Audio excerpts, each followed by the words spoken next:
Everyone this side Mahi and आज है 24 जनवरी and आज से मैंने एक चीज़ सोचा है कि आज से मैं डेली एक फ़िज़िक्स का सैम्पल पेपर और एक केमिस्ट्री का सैम्पल पेपर करूँगी। क्योंकि देखो, मेरा जो फ़िज़िक्स और केमिस्ट्री है मेरे को उसी में ज़्यादा डर लग रहा है। लाइक फ़िज़िक्स में तो डर था, है, रहेगा, बट केमिस्ट्री में मेरे को डर नहीं लगना चाहिए यार। वो तो मैं कर सकती हूँ, बट वही क्वेश्चंस प्रैक्टिस और थोड़ा रिवीजन का कमी है, तो इसलिए मैंने सोचा है कि मैं उसके लिए सैम्पल पेपर करूँगी।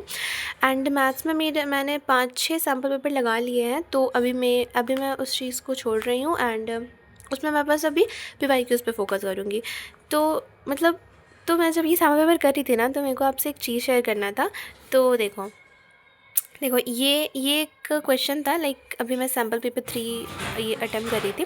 तो यहाँ पे क्वेश्चन है ये वाला कि which of the following statements about a pure germanium crystal at absolute zero temperature are correct. ठीक है, अब देखो, प्योर जर्मेनियम क्रिस्टल के बारे में मेरे नोट्स में ऐसे डायरेक्टली मेंशन नहीं है। ठीक है, लाइक इंट्रिंसिक सेमीकंडक्टर हमें पढ़ाया गया है एंड ऐसी बेसिक बेसिक चीज़ें बताई गई हैं, बट इसके बारे में ऐसे जैसे इसमें लिखा हुआ है ना कि इसके बारे में आपको एक ऐसा पर्टिकुलर पूरा लाइंस ऐसे दिख रहे हैं कि हाँ इसके बारे में ये सारी चीज़ें ऐसे मेरे नोट्स में मेंशन नहीं है। तो फिर मेरे को ऐसा लगा कि अगर ऐसे क्वेश्चंस आ जाएंगे, मेरे नोट्स में ये चीज़ है नहीं, तो मैं ये कहाँ से करूँगी। तो फिर मैंने सोचा कि देखो, एनसीईआरटी से बाहर तो ये कहीं देते हैं नहीं, तो चलो देखते हैं कि एनसीईआरटी पे ये कहाँ पे मेंशन है। ठीक है, तो फिर मैंने यहाँ पे अपना एनसीईआरटी बुक फ़िज़िक्स का ले आया एंड यहाँ पे मैंने ये वाला टॉपिक खोल करके देखा, इंट्रिंसिक सेमीकंडक्टर। तो यहाँ पे देखो सिलिकॉन और जर्मेनियम के बारे में ऐसे मेंशन है। ठीक है, बट और फिर ये पूरी चीज़ें यानी ये पूरी चीज़ें मैंने पढ़ा। तो देखो यहाँ पे मेरे को ऐसा जैसे कि ये जर्मेनियम के बारे में ऐसे पूरा पर्टिकुलर लाइंस ऐसे मेरे को नहीं मिला। जैसे यहाँ पे जैसे लिखा हुआ है कि ऐसे करके आपको ये नहीं मिल रहा है। ठीक है, बट यहाँ पे ये कुछ लाइंस हैं जिसके थ्रू आप ये क्वेश्चंस आराम से अटेम्प्ट कर सकते हो, अगर आपके पास वो कॉमन सेंस है या फिर वो दिमाग अगर आप लगा सकते हो तो। क्योंकि देखो एनसीईआरटी में भी ऐसे डायरेक्ट आपको हाँ जर्मेनियम दे दिया, देन उसके बारे में ऐसे नहीं लिखा हुआ रहेगा। ठीक है, यहाँ पे देखो ये कुछ लाइन्स मैं आपको ये बताती हूँ।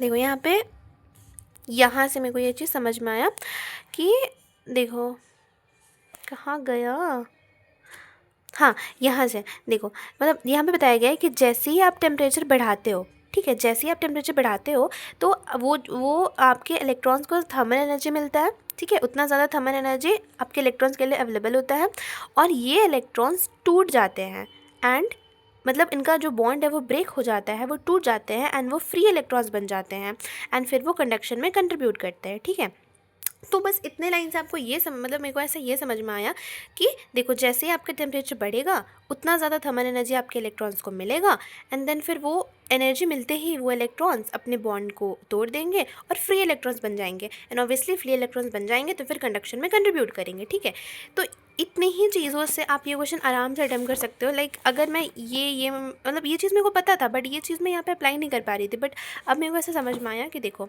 अब यहाँ पे बोला जा रहा है कि आपको एब्सोल्यूट ज़ीरो टेम्परेचर पे बताना है। एब्सोल्यूट ज़ीरो टेम्परेचर मतलब 0 केल्विन। अब देखो यहाँ पे टेम्परेचर बहुत ज़्यादा कम है ही नहीं। ठीक है, तो अगर 0 केल्विन पे आपको उतना ज़्यादा इलेक्ट्रॉन्स को सफिशेंट एनर्जी नहीं मिलेगी। अगर इलेक्ट्रॉन्स को उतना ज़्यादा सफिशेंट एनर्जी नहीं मिलेंगी तो फिर वो जो इलेक्ट्रॉन्स का जो बॉन्ड है वो ब्रेक नहीं होगा। ठीक है, वो जैसे बॉन्ड बना करके रखे हैं जर्मेनियम के क्रिस्टल में वो ब्रेक नहीं होगा।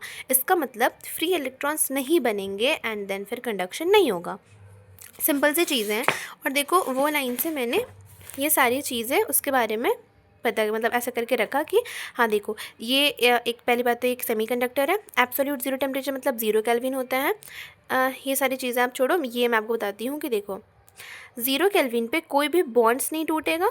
ठीक है, सारे बॉन्ड्स इंटैक्ट रहेंगे। ये इतना दिमाग तो आप खुद से लगा सकते हो, जब टेम्परेचर बढ़ने पे ये सारी चीज़ें हो रही थी तो 0 केल्विन में जस्ट उसके अपोजिट होंगी। ठीक है, तो कोई भी बॉन्ड्स इसमें ब्रेक नहीं होगा, कोई भी फ्री इलेक्ट्रॉन्स नहीं होंगे कंडक्शन के लिए। ठीक है, ऐसा नहीं कि जर्मेनियम क्रिस्टल पे इलेक्ट्रॉन्स नहीं होंगे, कंडक्शन के लिए फ्री इलेक्ट्रॉन्स नहीं होंगे क्योंकि बॉन्ड तो टूट नहीं रहे, तो फ्री इलेक्ट्रॉन्स तो बनेंगे नहीं, तो फिर कंडक्शन में कौन कंट्रीब्यूट करेगा, है ना।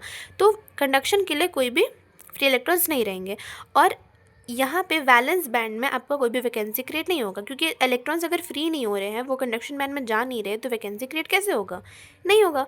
ठीक है, तो यहाँ पे जो वैलेंस बैंड है वो कम्प्लीटली फिल्ड रहेगा। ठीक है, क्योंकि कोई भी वैकेंसी क्रिएट हो नहीं रहा है और कंडक्शन बैंड में कोई भी फ्री इलेक्ट्रॉन्स नहीं रहेंगे। और अब खुद सोचो अगर फ्री इलेक्ट्रॉन्स नहीं है, ठीक है, तो फिर वो परफेक्ट इंसुलेटर की तरह बिहेव करेगा। सिंपल सी चीज़ है एंड बस इस लाइन के थ्रू आप ये क्वेश्चन अटेम्प्ट कर लिए, मतलब ये क्वेश्चन मैंने अटेम्प्ट कर लिया कि हाँ इसका ये 1 2 3 होगा, क्योंकि इसमें ये चीज़ मेंशन था। तो मतलब यहाँ पे मेरे को ये समझ में आया ना कि मतलब ये क्वेश्चन समझाने का मेरा मेन मोटिव ये है कि देखो ये बात तो सच है कि वो एनसीईआरटी से बाहर कहीं पूछता नहीं है।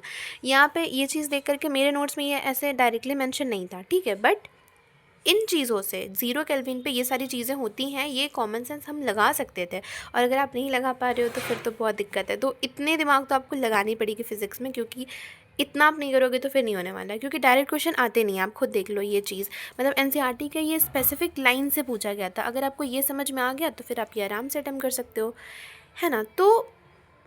तो ये चीज़ें थी, मतलब ये एक इम्पॉर्टेंट चीज़ थी जो कि मेरे को आपसे शेयर करनी थी। तो मेरे को ऐसा लगता है ना कि इधर लास्ट के जो 4 चैप्टर हैं उसमें ज़्यादातर थ्योरेटिकल चैप्टर्स ही पूछे, मतलब थ्योरेटिकल क्वेश्चंस ही पूछे जा रहे हैं। तो मेरे को ऐसा लगता है कि ये चारों चैप्टर्स के अगर हम एनसीईआरटी रीडिंग कर लें एंड ये सारी चीज़ें समझ लें तो मतलब ये काफ़ी अच्छा हो जाएगा। तो मेरे को ऐसा लग रहा है कि अगर मेरे को टाइम मिला ना तो फिर मैं ये पीछे का जो ये चारों चैप्टर है ये मैं ज़रूर पढ़ना चाहूँगी।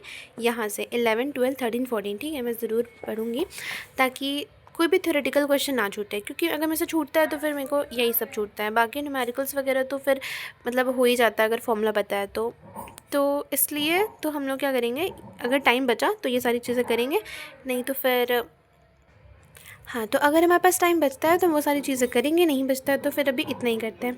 बस मेरे को आपको ये शेयर करना था कि आपको कैसे इन्फॉर्मेशन निकालनी है एंड देन क्वेश्चंस को अटेम्प्ट करनी है। अब अगर सिलिकॉन या जर्मेनियम से कोई भी क्वेश्चन आता है टेम्परेचर बढ़ाने पे या 0 केल्विन पे, तो अगर आपको ये सारी चीज़ें पता है तो आप आराम से कर सकते हो, है ना।